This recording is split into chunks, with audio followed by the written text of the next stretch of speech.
Hello বন্ধুগণ, welcome to care cricket news. কেমন আছো তোমরা?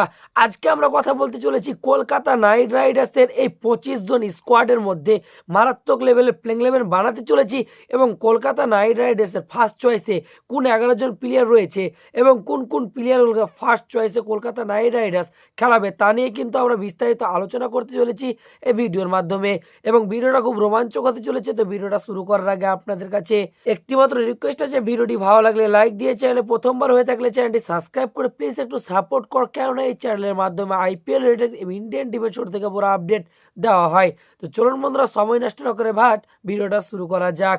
তো সর্বপ্রথম কথা বললে আইপিএল 2026 মৌসুমে কলকাতা নাইট রাইডার্স মিনি অকশনে কিন্তু মোট 13 জন প্লেয়ারকে বাই করেছে এবং 12 জনকে রিটার্ন করেছিল।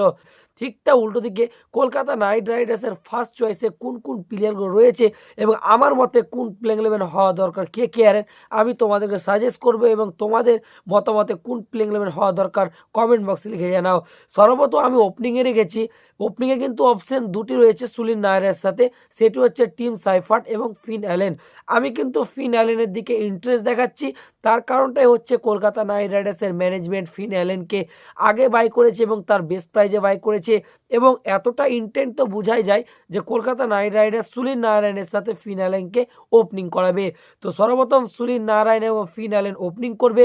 3 নম্বরে থাকবে ক্যাপ্টেন আজিঙ্ক্য রাহানে, 4-এ থাকবেন আঙ্কিরেশ রঘুবংশী, 5-এ থাকবে ক্যামেরন গ্রিন। হাফরেজ ক্যামেরন গ্রিনকে বাই করেছে কলকাতা নাইট রাইডার্স 25 কোটি 20 লক্ষ টাকায় এবং এত টাকা বাই করেছে কলকাতা নাইট রাইডার্স তাকে কিন্তু ওপরেই খেলাবে, তার পারফর্ম যেন একটু বেশি ভালো পায় এবং সে যেন ম্যাচ জিতাতে পারে কলকাতা নাইট রাইডার্সকে। 6-এ থাকবে রিঙ্কু সিং, 7-এ থাকবে রমনদীপ সিং, 8-এ থাকবে হর্ষিত রানা, 9-এ থাকবে পাথি রানা। পাথি রানাকে কিন্তু 18 কোটি টাকা দিয়ে নিয়েছে গাইস। সত্যি কথা বলতে পাথি রানার যে অবস্থা বর্তমান কিন্তু ইনজুরির পর পাথিরানা কিন্তু সেই লেভেলের ফর্মটা নেই।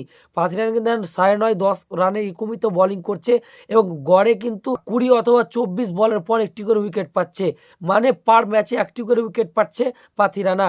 এবং এত টাকা দিয়েছে কলকাতা নাইট রাইডার্স, আবেগে দিয়েছে এবং কলকাতা নাইট রাইডার্সের ফ্যান্স অডিয়েন্সরা এবং আমরা চেয়েছি যে মিনি অকশনে কিন্তু পাথিরানা এবং ক্যামেরন গ্রিনকে নেক, কিন্তু পাথিরানাকে 10 কোটি টাকা থেকে 12 কোটি টাকা অথবা তাতে 13 থেকে 14 কোটি টাকা দিতে হতো, কিন্তু তার থেকে বেশি না 18 কোটি টাকা দেওয়াটা আমার কিন্তু হয়রান করেছে। ঠিক তা উল্টো দিকে 10-এ থাকবে উমরান অথবা ভ্যাভো আরোরা এবং 11-তে বরুণ চক্রবর্তী। আমি কিন্তু এই 11-র মধ্যে কিন্তু উমরান মালিককে ফার্স্ট চয়েসে রেখেছি। তোমাদের মূল্যবান মতামত কমেন্ট বক্সে লিখে জানাও।